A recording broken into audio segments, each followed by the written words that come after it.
Hi everyone, my name is Heather. Welcome to my channel. I'm so glad you're here. Happy New Year! I am so happy to be putting out my very first video of the year, and I'm so glad that you're here with me. Today I wanted to chat about 12 classics that I would like to read in 2026.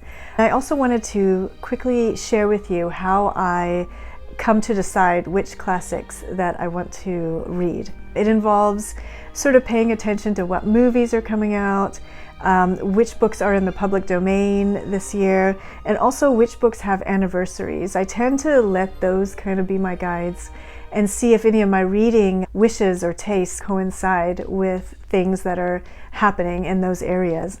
So I'll share those with you as well. I hope you enjoyed the intro. It has been just the quiet days of winter. Very quiet, very cold, very covered in snow. And I've been doing puzzles. The time between Christmas and New Year's is so special. And this year we have a little bit of an extension on it because kids aren't going back to school until January 5th, just the way that everything fell.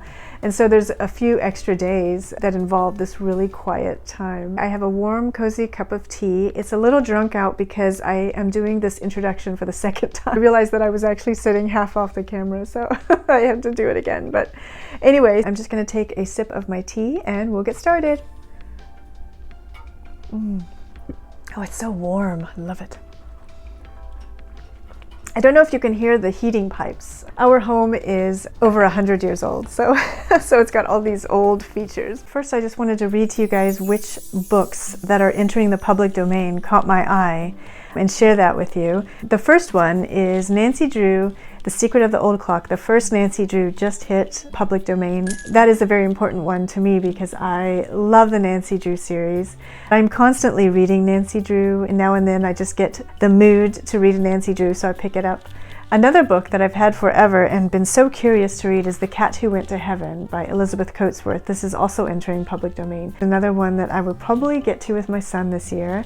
I'll put it on one of our lists to read. The Murder at the Vicarage by Agatha Christie will become public domain this year.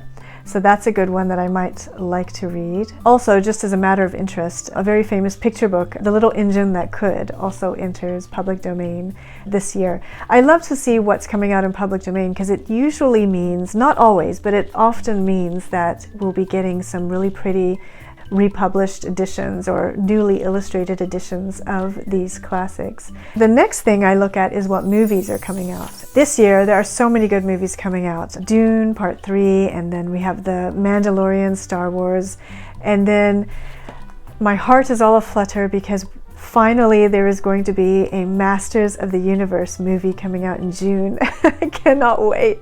But of course Star Wars and Masters of the Universe are not especially literature related, although there's tons of books published under those themes. Ones that are literary related are Dune Part 3, Project Hail Mary. I also spoke about the Magic Faraway Tree that's coming out soon in my previous video. And there's also H is for Hawk, which I'm looking forward to. I also understand there's The Odyssey is coming out as well this year, and Wuthering Heights, of course, is coming out, and Frankenstein just came out. Also The Magician's Nephew is coming out this year. So many good movies are coming out, and I'm sure that more will be announced, and I possibly have missed quite a few as well. As I hear them coming, sometimes I will replace something and read that instead. Another way that I come to books is I check out the anniversaries. I wrote down a few anniversaries and I'll just read them to you. Books turning 200 years old. The Last of the Mohicans is one that really caught my eye. I'd really love to reread The Last of the Mohicans. And then books turning 150 years old. We have The Adventures of Tom Sawyer, which is a book I have not read. Daniel Deronda by George Eliot. And The Three Brides by Charlotte M. Young. I know about Charlotte M. Young through Kate Howe, and so I've been wanting to explore more of the Charlotte M. Young books, and so I think I might choose The Three Brides this year. And then Jack London was born 150 years ago. And then turning 100 years old this year is Ellen Montgomery's The Blue Castle. So I thought I might give this one a reread. I would love to reread this one because it was just so beautiful. And then another Agatha Christie turns 100 this year, and it is The Murder of Roger Ackroyd. So that's a good one to think about reading. And then books that are turning 50 this year. Roll of Thunder, Hear My Cry by Mildred D. Taylor is turning 50 this year, and I would really love to read that one. And then also James Herriot's All Things Bright and Beautiful will be 50 years old this year. Love to read that one. Summer of the Monkeys, another one that I've always wanted to read. I've heard a lot about that one. And then I always read a Mary Stewart every year. I just finished The Gabriel Hounds by Mary Stewart, and I felt like I was in the Middle East, in Lebanon. It was so beautiful, in the mountains. Oh, it was gorgeous. And I cannot wait to read my next Mary Stewart. But Touch Not the Cat turns 50 this year, so I thought I might read Touch Not the Cat. And my mom has an old copy of that she said I could actually have, so I will probably get that one and read it. Another book that I have already read with my son and really loved, it's great for winter as well, by the way, is Abel's Island. It's sort of stuck on a deserted island kind of story. So if you're looking for something good to read over the winter, this is a good one, and it's turning 50 this year as well. Also turning 50 this year is Agatha Christie's Sleeping Murder. I did read this one recently, so I'm not sure if I will do a reread of it this year, but it is one of my favorite Agatha Christie's. And then finally, published 25 years ago, there is a book that I have kind of been interested in reading. I heard another booktuber mention this book and how good it was, and it's John Adams by David McCullough. I have just been wanting to read that one, and because the USA is turning 250 years old this year, it would be a good one. I'd really like to knock out some American classics that I've been wanting to read or reread this year. I thought I would make that my focus this year, especially over the summer. And then finally, the other thing that will play a bit of a role in the 12 classics that I'm choosing this year is I did a video in November of last year, a Thanksgiving special, where I rounded up all of my family's favorite classics. And there were several of them that I had not read yet. So those I would also like to bring into my reading choices this year. So without further ado, I'd like to share my 12 classics that I'll be reading this year. So I'll start with January. What am I reading this month? I am so excited to not only present the book that I'm reading, but also present one of my Christmas gifts, and that is Frankenstein by Mina Lima. I will be reading Frankenstein throughout January. And I am so looking forward to reading this one. And I have not yet seen the movie. I'm waiting to read this first and then watch the movie. I had been planning to read it in October, but I saw that Mina Lima was publishing this beautiful version, so I changed my mind and decided to hope that I would get it for the holidays. And then I can read the Mina Lima version. It is beautiful, guys. It has all the usual interactive elements to it. Look how spooky that is. But also just the gorgeous illustrations that are so characteristic of Mina Lima's artwork. And I am just over the moon about this version. Just so incredibly happy to have received it. It's gorgeous. And I'm so excited. So I will be reading this version of Frankenstein for January. And then in February, I'm also excited to share with you yet another wonderful holiday gift from my husband, as that is a book that I plan to read in February, and that is Wuthering Heights, and I have the Folio Society edition, and I love this edition so much. It is illustrated by Rovina Kai. I hope I'm saying her name correctly, but she is an Australian illustrator living in the USA, and it's just beautiful. A very poetic, sort of wispy feel to her artwork.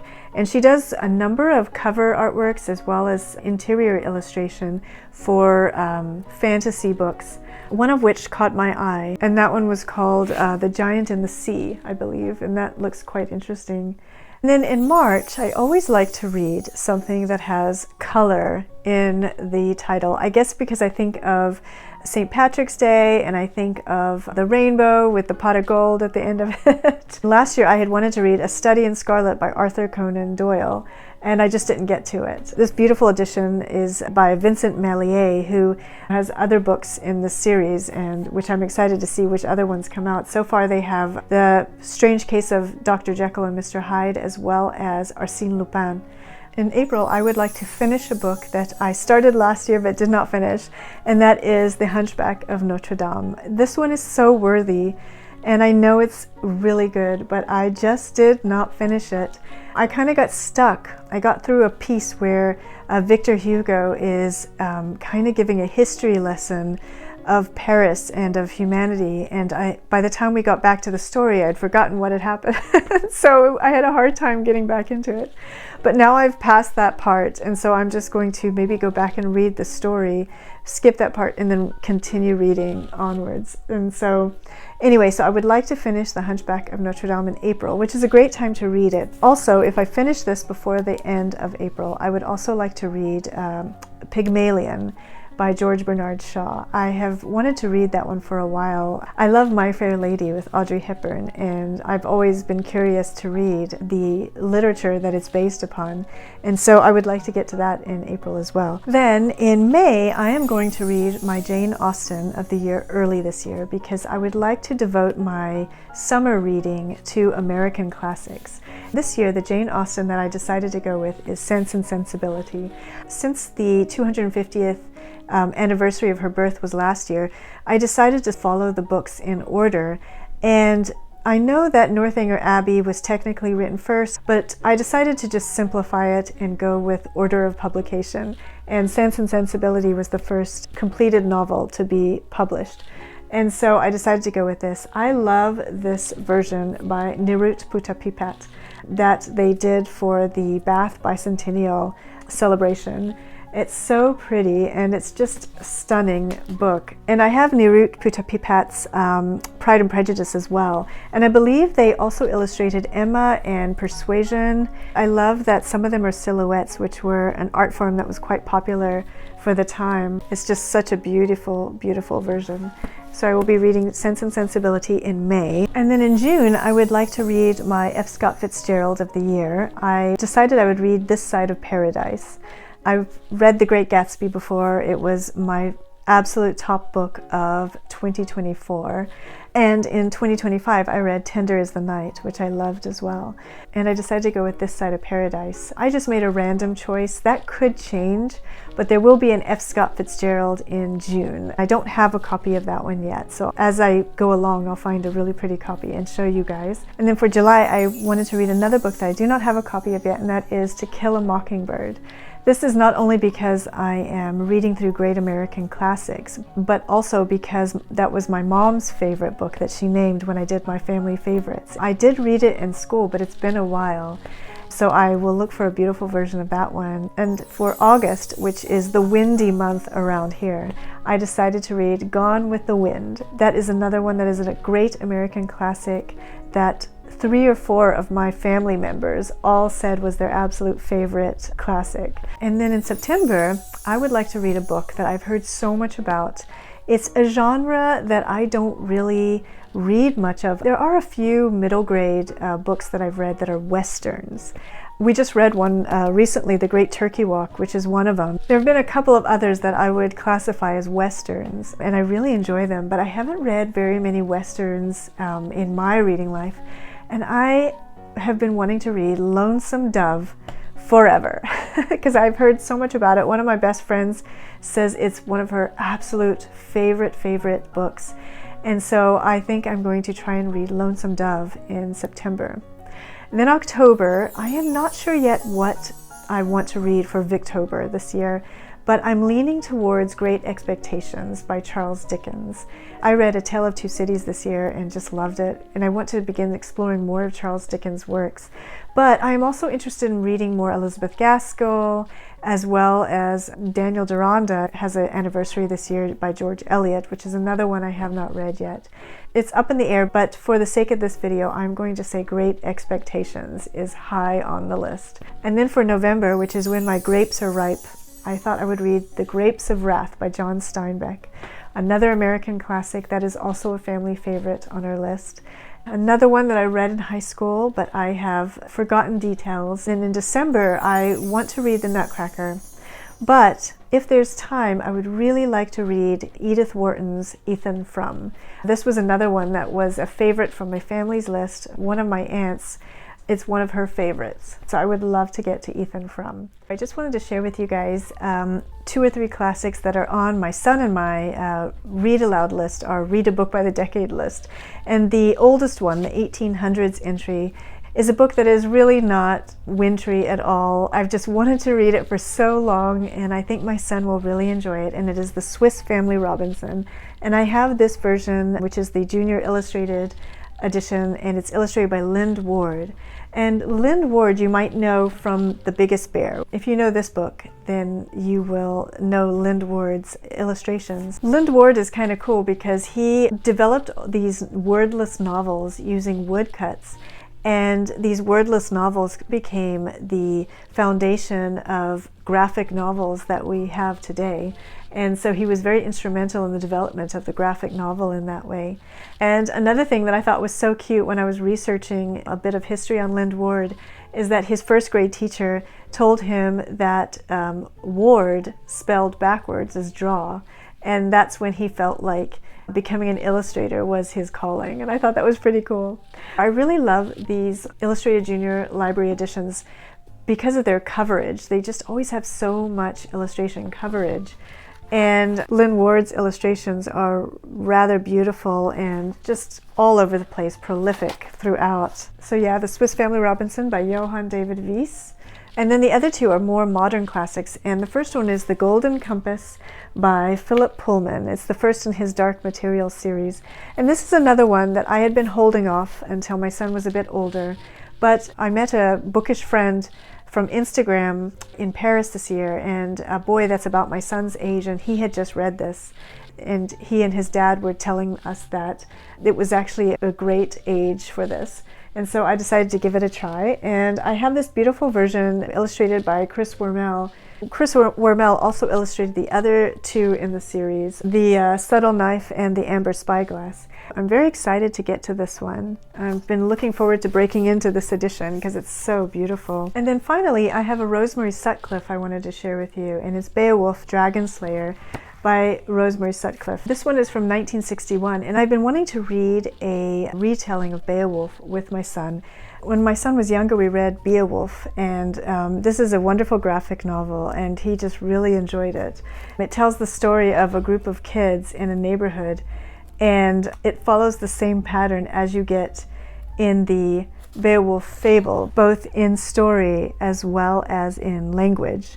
And it was just fantastic. I know there's a few Beowulf retellings. One of them, most notably, that I'd like to read is one by Tolkien.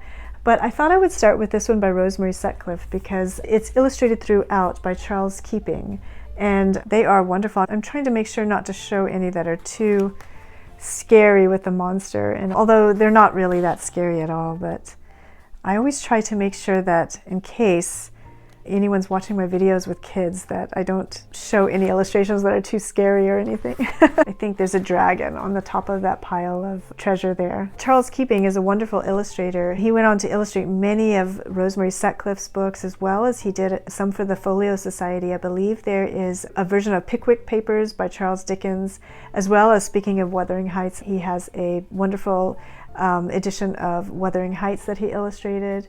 And the person who did this cover is Tom Duxbury.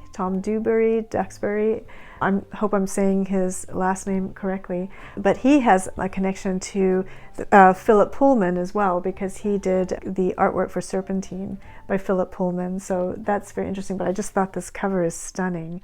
Well, that is it. I hope you've enjoyed this sharing of 12 classics I'd like to get to in 2026. And let me know in the comments what classics you have in mind for 2026, or if any of these are ones that you have in common. I'd love to know.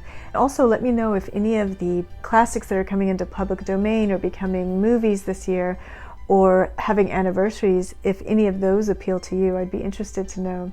I also just want to say thank you so much to everyone who left comments on my last video, watched and rewatched it, gave me the thumbs up.